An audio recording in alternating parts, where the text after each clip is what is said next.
transmission. To all who hear this message, this is Lakosee, steward of the World Master of Enbar. It has been several gods. I can't even recall how long it has been since our imprisonment on this hellish planet. Here, the darkness is interminable, and the exact amount of units eludes us. In the centuries to come, many within our covenant will say that our banishment to this barren rock was a just punishment for the sin of pride, for heresy, treason, and arrogance, for stealing from the hands of the hierarchs themselves. But the truth is otherwise. We chose to do what needed to be done, to ensure the path to the great journey would not be barred by the unclean, by striking at the fountain of their strength, rather than the spray. So, I send this message to any who might hear, so they may understand why we defied the High Prophets, not as an act of rebellion, as many will declare, but to serve the will of the Covenant, and prove that we remain ever faithful to the Great Ones.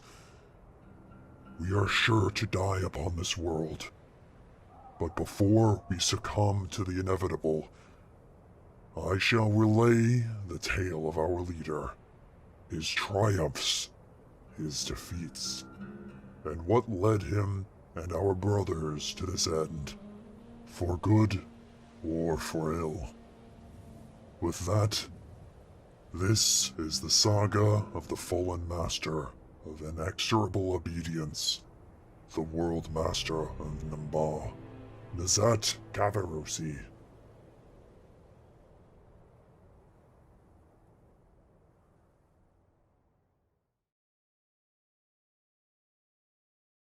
Near the end of the 23rd Age of Doubt, our master was born on the Kavaros farmlands of Suban's Ukapala mesas.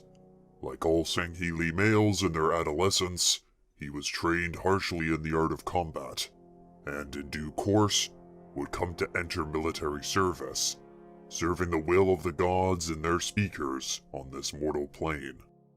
Nizat Kvarosee saw a meteoric rise within the Covenant due to his remarkable proficiency with naval tactics. Proud, capable, and incredibly shrewd, Kvarosee assumed command of the Fleet of Inexorable Obedience shortly before the discovery of the human pestilence. As a sign of their favor upon the newly minted fleetmaster, the High Prophets entrusted to Nizat 2 of the 3 remaining luminal beacons, an honor that reflected the importance of his mission, for luminal beacons are amongst the rarest and most sacred of the Covenant instruments.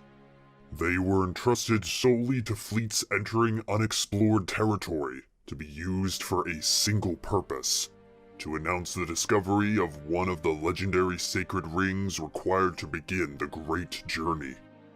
It is from the Fleetmaster's own account that before the war began, the hierarchs confided to him that they had good reason to believe the secret to finding the sacred rings lay in human space. They avoided revealing the nature of that reason, and he dared not ask, but it was clear why they had taken such an unusual step of entrusting him with 2 of the sacred beacons. But then, the War of Annihilation was declared by the High Ones not long after, and the 9th Age of Reclamation began.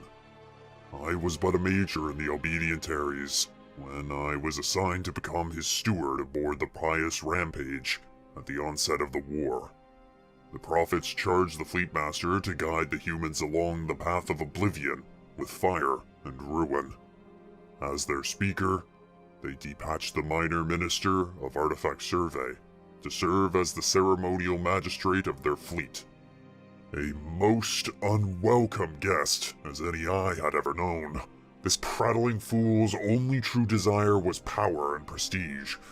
For the Sanshayum were always a political species who fought for status, the way Sangheili do for honor.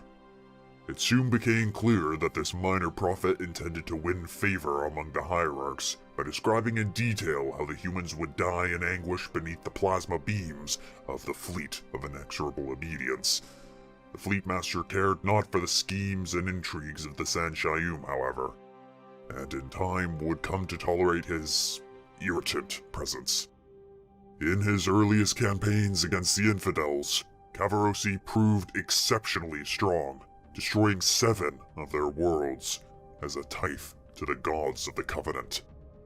It was on one of these worlds, Ageni, that his fortunes began to change. After 2 uneventful cycles of glassing the surface of the planet, I escorted First Blade Tel Zatilai of the Silent Shadow to the Fleetmaster's attention. Here, Zatilai revealed that while scouting on the world of Alioso, another human planet that was within our sights, he was approached by a faction of human traitors who desired to aid us in our war, and carried a message detailing their terms. Before killing the last of them, they gave him a transmission device to deliver to his superiors. I was sent away to retrieve a translation disc for the Prophet when they heard the message, but the Fleetmaster confided to me later that it came from a human general named Garvin. This Garvin proposed an alliance between the Covenant and his band of rebels. The fool no doubt thought our quarrel was purely against their government, and believed that by aligning themselves with us, we would leave them be once they overthrew the military rulers of their worlds. Nizat entertained the notion, so long as it served our purpose, and only until their usefulness came to an end. Then they shall truly be free, once they share the fate as the rest of their doomed species along the path of oblivion. The traitor also revealed the existence of an enhanced breed of humans, what he called Spartans. These Spartans, equipped with highly advanced combat harnesses, were the ones responsible for the loss of 2 of our warships, the Unrelenting and the Radiant Arrow, while stationed over Chalav and Enbar, planets the humans dubbed Chai-Seti 4 and Netherop respectively, and intended to destroy the fleet of Borodan, or Biko as the humans call it. Fleetmaster Kvarosee charged Blademaster Tel Zatilai to assemble a Kaid to hunt down and destroy these Spartans, these demons, and meet with the renegade humans on Borodan's ice moon of Sioba. So was born the Bloodstar Flotilla and were swiftly deployed. The Fleetmaster then proceeded in the complete destruction of Ageni by activating its shield volcano, covering the world in ash and fire, condemning the surviving humans to a slow, agonizing death. These Spartans, however, proved a disastrous foe to Fleetmaster Nizat Kvarosee. At Sioba, they destroyed our Bloodstar forces and brought down an intrusion corvette. At Ageni, they decimated most of the fleet supply convoy that Kvarosee left behind, bringing the fleet's advance to a halt. But the grimmest news was yet to come. After 5 daily cycles of besieging Borodan, Tel Zatilai was brought before the Fleetmaster, and revealed that the unclean vermin had stolen a Kelgid from one of the intrusion corvettes in his Kaid. A Kelgid was used to map and navigate common slipspace routes, and this one contained the fleet's supply network. The Fleetmaster knew where the Contemptibles would strike next: Zoist, a blessed and consecrated Covenant world, and a vital supply base and staging area for his fleet. Nizat swiftly relocated the fleet to aid in the protection of Zoist. Yet despite all his efforts, all his accomplishments, they yielded not, however. Not only had the humans decimated the Fleet of Inexorable Obedience, they had obliterated the Ring of Mighty Abundance and demolished the Mega-Carrier Hammer of Faith in her construction docks. And they had hellbombed 2 of the 10 cities of edification, sacred places once inhabited by the Forerunners themselves. Worse still, First Blade Tel Zatilai had fallen at the hands of the demons, and one of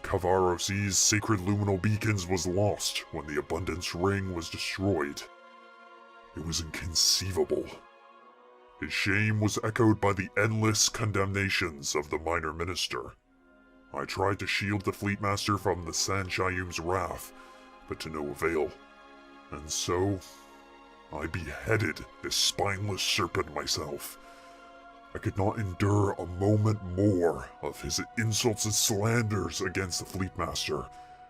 I knew such a blasphemous act was a death sentence, and I was ready to meet such an end.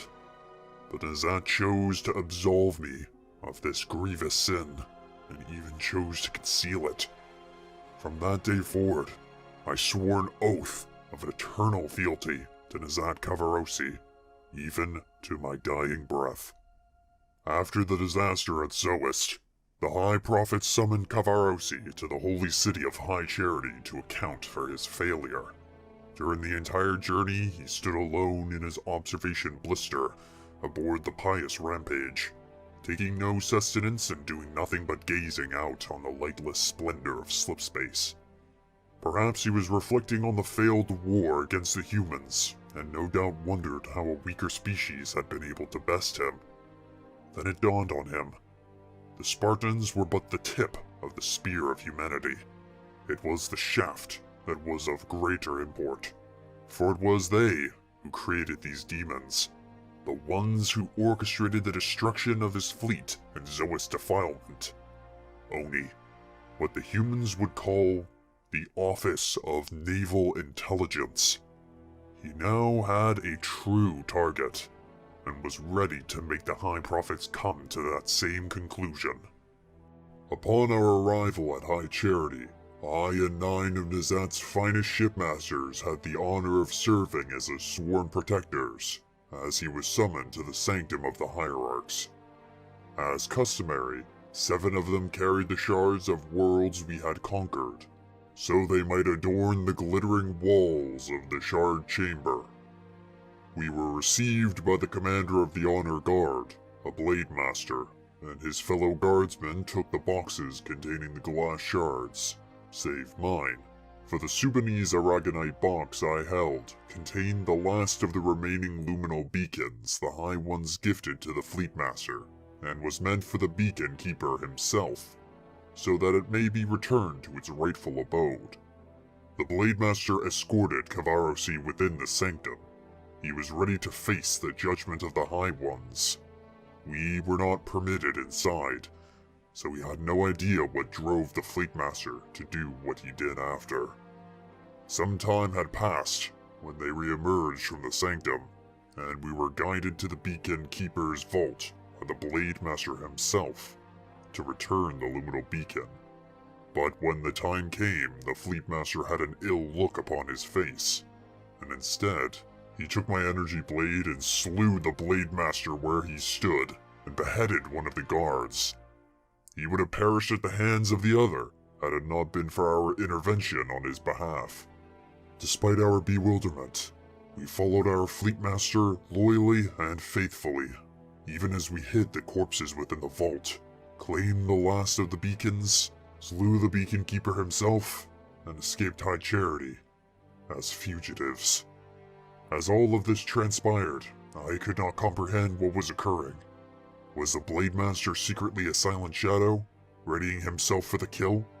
Did Nizat intend to die then and there with a weapon in his hand, rather than sit idly aboard the pious rampage, waiting for the silent shadow to strike?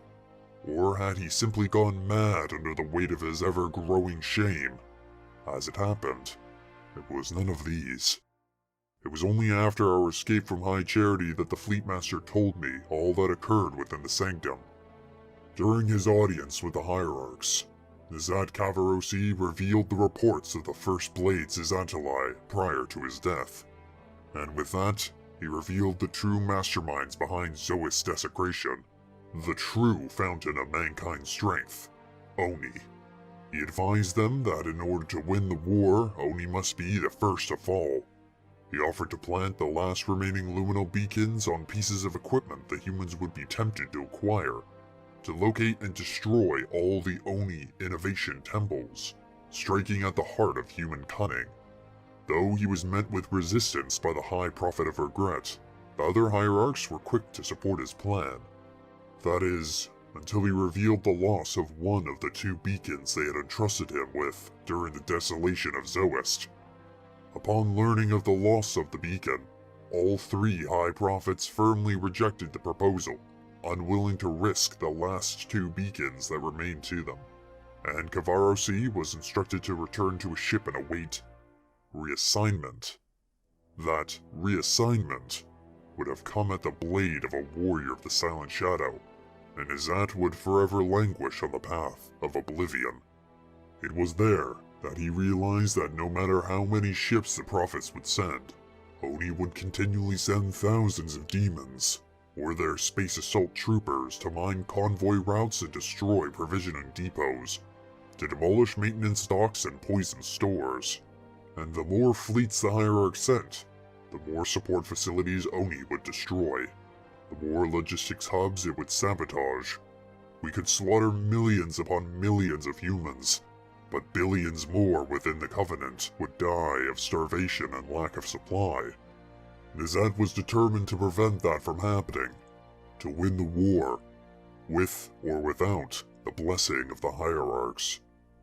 Now stripped of his rank and station, Nizat Kvarosee stole the flotilla of Unsung Piety, a fleet made up primarily of intrusion corvettes, and plodded away to destroy Oni and remove the blight of his shame, recovering his former dignity and standing within the Covenant.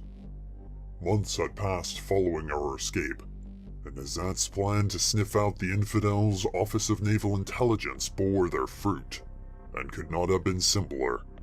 First, he would allow the humans to cripple one of his ships, then permit an Oni boarding party to storm the vessel and capture an anti-gravity harness and personal shield, in which the 2 luminal beacons would be hidden, then repel the assault, and, once the humans were a short distance away, detonate the ship's self-destruct charge to make it appear the crew was truly trying to protect the Covenant technology. After that, it would be an easy matter of waiting until the Oni knowledge priests took the captured technology back to their Discovery Temple. So the vessel chosen as a bait ship would be the frigate known as Steadfast Strike, and to ensure there would be no demon intervention, he chose the planet Enbar to spring the trap. All was proceeding as the fleetmaster had foreseen. The Steadfast Strike had been brought down to the surface by the human fleet, and they sent a salvage ship to retrieve what could be saved. The gods were with us, we believed. Our prey was falling into the trap exactly as was intended. But then, quite suddenly, a squadron of demons were reported on the surface of the planet. The mere presence of the demon Spartans changed everything. The chance of them appearing in such a remote location should have been almost zero. They would surely discern our intentions and the trap would be foiled. As we were altering our plans, another foe came to our attention. The Fleet of Swift Justice. They emerged from slipspace within the system, but they were not here for the humans. The Silent Shadow had come for us. They were the instruments of the Hierarch's wrath and were sent to punish us for our crimes. But Nizat was not yet ready to face their final judgment. He ordered the shipmaster of his flagship, Adosi, to prepare for an insertion run above the surface of Enbar. The fleetmaster and I dropped down on the surface, along with a full assault cadre. If we could not tempt the humans to acquire the beacons on our ship, then we would have to plant them on theirs. Along the plane of devout patience, Nizat Kvarosee led an assault against the humans, which drove them to the Gorge of Deep Resolve. All this was done to ensure the beacons were planted on their salvage ship. But during the heat of battle, this tactic was changed. Instead of baiting the infidels into claiming our technology with the beacons hidden, the Fleetmaster was now determined to plant them on human equipment. They would be far careless in handling their own technology than in caring for ours. This deception came at a great cost to us, for many of our brothers fell at the hands of the humans. But in the end, these sacrifices bore their fruit, as one of the beacons had managed to be planted aboard the human craft. With our mission accomplished, we attempted to retreat to the steadfast strike for departure, but the Silent Shadow had finally cornered us. Yet in some twisted form of fate, the very demons who had brought about Kvarosee's fall from grace intervened and unintentionally saved what was left of our forces. But as we made our way to the steadfast strike, a Neo-pattern Gigas fighter-bomber emerged from the clouds and rained fire upon the frigate, destroying our only means of leaving this God's forsaken planet. As the bomber landed amongst the burning wreckage, the honor guards of High Charity emerged from the craft, led by a light of Sangheili. The Helios Guard demanded the return of the beacons, and in return, he would grant us a swift end. The Fleetmaster in turn inquired about the state of his flotilla. The guardsmen revealed the devastation of the flotilla of unsung piety, save for 2 vessels, the Silent Truth and the Quiet Faith. Satisfied at his answer, Kvarosee informed the Helios Guard that the sacred beacons were aboard the ships they had destroyed. A lie. One of the beacons were now planted on the human ship, and their receiver was stationed aboard the Quiet Faith, Nizat's flagship. We were prepared for a long and painful execution at their hands. Instead, they inflicted upon us a grave humiliation, and condemned us to a fate worse than death. They stripped us of our arms and armor, to die like vermin. This was a fate no Sangheili should endure, for a warrior is meant to die honorably upon the field of battle in his armor. The fleet of swift justice left us to rot amongst the hot, endless dunes of Enbar by day and its cold winds by night, stranded and unarmed. Worse still, to prevent any form of rescue, the Silent Shadow deployed an array of self-directed plasma torpedoes in orbit. Now, we are trapped on this barren rock, left to waste away and die in shame. But all is not lost. One of our beacons is aboard the human ship, and will no doubt land on one of the Oni's innovation temples. But who will carry out the sacred mission of eradicating them? Since the fleet of swift justice departed the system, at least 5 fireballs have been seen descending from the skies. But our World Master is certain that the Quiet Faith was not counted amongst them, for Crew Outer is too timorous to mount a rescue operation beneath the watchful eye of the Silent Shadow. Instead, he would gather more vessels to his cause, then activate the luminal beacons and attempt to win the forgiveness of the hierarchs by destroying Oni. Should Outer prevail, the gods would see that it was only through Nizat's planning and inspiration, and surely they would absolve us of all of our mistakes and welcome us back onto the path of divine transcendence. Or so the World Master believes. I, however, am less than certain. Outer is too cowardly, and not near as bold to perform such a feat. I fear that our names will fade in the mists of time, branded as nothing more than heathens who stole from the hands of the High Ones. All that remains to us is our hope in Nizat Kvarosee for guidance and wisdom. Hope and faith. And yet, all he does is watch over a lone human woman left behind following the infidel withdrawal. We should strike now and claim what weapons, food, and water bladder she has. But he believes this creature was sent by the gods for something. Whatever the truth of it might be, whether this human was truly sent by the divines, I cannot say. It pains me to say, but I fear our gods have forsaken us, all to this hellish fate. My faith may be broken, but I still believe in Nizat.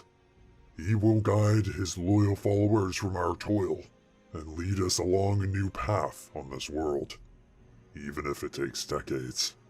We will grow stronger from our adversities, and when the time comes, we will emerge from the shadows. We will finish what we had started, and we will take our Revenge.